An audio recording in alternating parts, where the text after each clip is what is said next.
सच्चिदानन्दरूपाय विश्वोत्पत्त्यादिहेतवे तापत्रयविनाशाय श्रीकृष्णाय वयं नमः।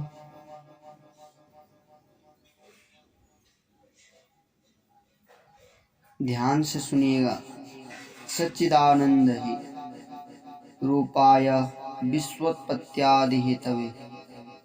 तो देखिए, शुरुआत तो मुझे पहले से ही करनी होगी। ऐसा तो नहीं है कि मेरे भगवान नारायण को प्रणाम बिना किए ही बस फटफट कथा प्रसंग में हम चलें, ऐसा नहीं होता है।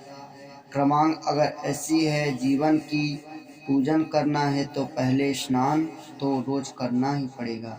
उसी प्रकार किसी ग्रंथ में या जिसकी कथा कहने जा रहे हैं, आप पढ़ने जा रहे हैं, आप सबसे पहले उस देव की आराधना होनी चाहिए और जिसमें आज मेरे भगवान नारायण को प्रणाम करते हुए उनके स्वरूप का बखान किया जा रहा है।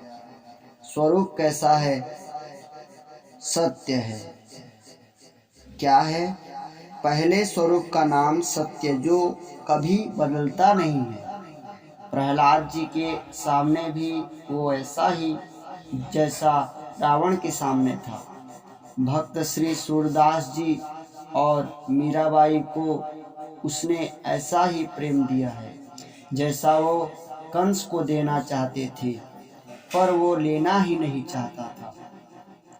बंधुओं, मौसम में बदलाव आ सकते हैं, मनुष्य की वाणी में बदलाव आ सकता है, उसके शरीर के रंगों के बदलाव हो सकता है, लेकिन मेरे ठाकुर जी का स्वभाव बदल नहीं सकता है। पहला सत्य है। तुम्हारी जन्म से पहले भी था, तुम्हारे जन्म के साथ भी है, तुम्हारे मरने के बाद भी रहेगा। दूसरा चित्त स्वरूप। भगवान श्री नारायण को हम प्रणाम करते हैं। चित्त दूसरा स्वरूप है। चित्त यानी प्रकाश, चित्त यानी प्रकाश। और तीसरा स्वरूप आनंद है। मैं जब कल कथा करने के लिए यहाँ आया तो बंधुओं, जो श्रद्धा मैंने हमारे यजमान परिवार की ओर से मेरे प्रति देखी,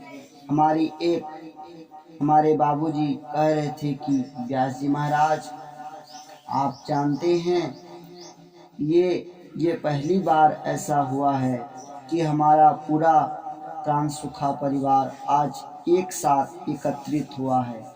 तो आपको मालूम है उस एकत्रित होने में कितना आनंद आया। मैं जब उनसे ये बात सुन रहा था, उनकी आंखों में अश्रुओं के पनहारे बैठ उठे। बोले, व्यास जी, आपको हम प्रणाम केवल इसलिए नहीं कर रहे हैं कि आप कथा लेकर आए हैं, वो तो है ही प्रणम्य, हमारे कुल के पुरोहित जो आप ठहरे, लेकिन व्यास जी महाराज, आपके आ जाने से मैं अपने छोटे छोटे नाती पोतों को आज देख पा रहा हूँ, जो कदाचित मैंने स्वप्न में सोचा नहीं था कि मैं देख पाऊंगा। कुछ तो ऐसे भी बच्चे होंगे यहाँ जो जानते भी नहीं होंगे कि मेरे परिवार के हैं क्या, लेकिन ये आनंद ही तो है। और यही मेरे गोविंद का तीसरा स्वरूप है, जिसके केवल नाम मात्र से व्यक्ति के ही नहीं, उसे पूरे कुल में आनंद की बरसात हो जाती है। उस भगवान श्री सच्चिदानंद को वयम नुमः, मैं और आप नहीं, हम सब मिल करके बोलिए, बांके बिहारी लाल की जय। हमारे प्रभु को प्रणाम किया। भागवत जी की कथा का रसास्वादन परीक्षित को 7 दिन में जब मरने की श्राप लगा तो सुखदेव जी स्वामी ने कराया, और उन सुखदेव स्वामी का वंदना दूसरे श्लोक में की जाती है। यं प्रव्रजन्तमनुपेतमपेतकृत्यम् द्वैपायनो विरह कातरया जुहाव पुत्रेति तन्मयतया तरभुविनेदुः तं सर्वभूतहृदयं मुनिमानतोऽस्मि। अर्थ क्या है? यम प्रव्रजन्तमनुपेतमपेत कृत्यम, अर्थात जन्म लिया है जिन्होंने, जन्म लेने के बाद उनके जीवन में और कुछ कार्य बचा ही नहीं है। करने को जन्म लेते ही ये क्या बोल रहे हैं व्यास जी महाराज? ऐसा थोड़ी न होता है। बालक जब जन्म लेता है तो उसके जीवन में कार्यों का तो प्रारंभ होता है, पढ़ना है, आगे बढ़ना है। भाई किसी की खेल में रुचि है, कोई विद्या में रुचि, कोई नौकरी करेगा, और आप यहाँ कह रहे हैं अपेत कृत्यम, कोई कार्य ही नहीं बचा है। जिनके जन्म होने के बाद, जन्म लेने को बाद तो बचना चाहिए था। ऐसे सुखदेव जी स्वामी क्या मैं समझ नहीं पाया। बंधुओं, मैं आपको सुखदेव स्वामी के चरित्र को समझाता हूँ। जन्म लेने के बाद उनका कोई कार्य शेष नहीं रहा। उसका अर्थ ये है कि जिस घर में वो पुत्र बन करके जन्म ले करके आए हैं और जिसके गर्भ से जन्म लिया है, उनको वो माँ नहीं मानते हैं। जिनके माध्यम से उनका प्रादुर्भाव हुआ है, उनके पिता श्री वेदव्यास जी महाराज हैं, उनको वो पिता नहीं मानते हैं। जरूर, लेकिन संबंध मुझे बनाना ही नहीं है, इसलिए मेरे जीवन में और कोई कार्य नहीं है। ना मुझे माता के लिए जीवन को जीना है, ना मुझे पिताजी के लिए। मैं तो जन्म लेते ही जा रहा हूँ। और परिनिष्ठितोऽपि निर्गुण्यम् उत्तमं श्लोकलीलया, परिनिष्ठितोऽपि निर्गुण्यम् उत्तम श्लोकलीलया। चले भी गए, पिताजी ने रोकने का प्रयास भी किया, लेकिन परमहंस हैं जिनके जीवन, मुझे ठाकुर जी की कथा को मुझे समाज में परोसना है। किस प्रकार से यहाँ लोगों का मन श्री कृष्ण के चरणों की ओर लगे, ये मुझे देखना है। सुखदेव जी के जीवन का यही एक लक्ष्य है। बस प्रेम से बोलो राधे राधे। जिस कथा को आप सुनने के लिए मेरे पास बैठे हुए हैं, प्रेम से बोले राधे राधे। अरे भाई, आगे पीछे क्यों बोल रहे हो राधे राधे? प्रेम से बोलो राधे राधे। हाँ, ये चाहिए मुझे। और ये तीसरी बार में क्यों निकलती है आवाज?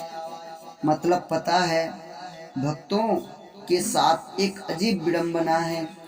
खुद जब व्यास जी बोलने के लिए कहेंगे तो तीसरी बार में आवाज निकलेगी, लेकिन लॉटरी की टिकट अगर पहली बार खरीदने जाएंगे ना, तो या है क्या कि पहली में ही लग जाए। प्रेम से बोलो राधे राधे। पहली में अगर लगाना चाहते हैं तो पहली बार में व्यास जी की बात मान भी लिया करो। प्रेम से बोलो राधे राधे। आह, निगमकल्पतरोर्गलितं फलम् सुखमुखादमृतद्रवसंयुतं पिबत भागवतं रसमालयम् मुहुरहो रसिका भुवि भावुकाः। क्योंकि दुखों से अगर चोट खाई न होती, प्रभु की मधुर याद आई न होती। जिसने जीवन में दुख नहीं झेला हो, दुख को न देखा हो, वो गोविंद को याद कभी करेगा? कभी नहीं। देखिए, 100 रुपये गुम हो जाने लेकर 100 करोड़ की संपत्ति चले जाने तक हम गोविंद की याद करते हैं, और 100 रुपये गलती से मिल गए या 100 करोड़ मिल गया, एक बार भी धन्यवाद नहीं देंगे।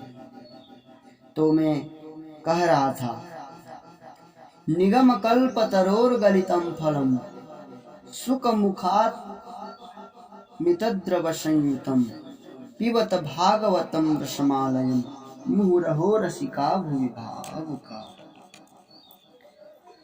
तो बंधुओं, श्रीमद् भागवत महापुराण क्या है? श्रीमद् भागवत महापुराण क्या है? सज्जनों, मैं यहाँ बैठा हूँ तो केवल विशुद्ध भागवत जी का कथा कहूँगा, और आप लोगों ने जिन्होंने नहीं सुनी है, भागवत सुनो प्रेम से। प्रेम से बोलो राधे राधे। श्रीमद् भागवत महापुराण। तो श्रीमद् भागवत महापुराण क्या है? निगम कल्प तरोर गलितम फलम। निगम किसको कहते हैं? वेद को। निगम का मतलब क्या है? वेद। और वेद रूपी कल्प वृक्ष का, वेद रूपी वृक्ष का सबसे पका हुआ फल एक वृक्ष है, जिस वृक्ष का नाम है वेद। और उसी वृक्ष के सबसे रसमय, सबसे पका हुआ जो फल है, वो श्रीमद् भागवत महापुराण है। और गलितम, ये फल पका हुआ है व्यास जी के महाराज द्वारा, तो ये फल हम श्रवण कर रहे हैं। इसकी परोसाई सुखदेव जी ने भी की है। इस फल में कहीं कोई कच्चा पन नहीं है। बोली सुखदेव जी महाराज की जय। श्रीमद् भागवत महापुराण की जय।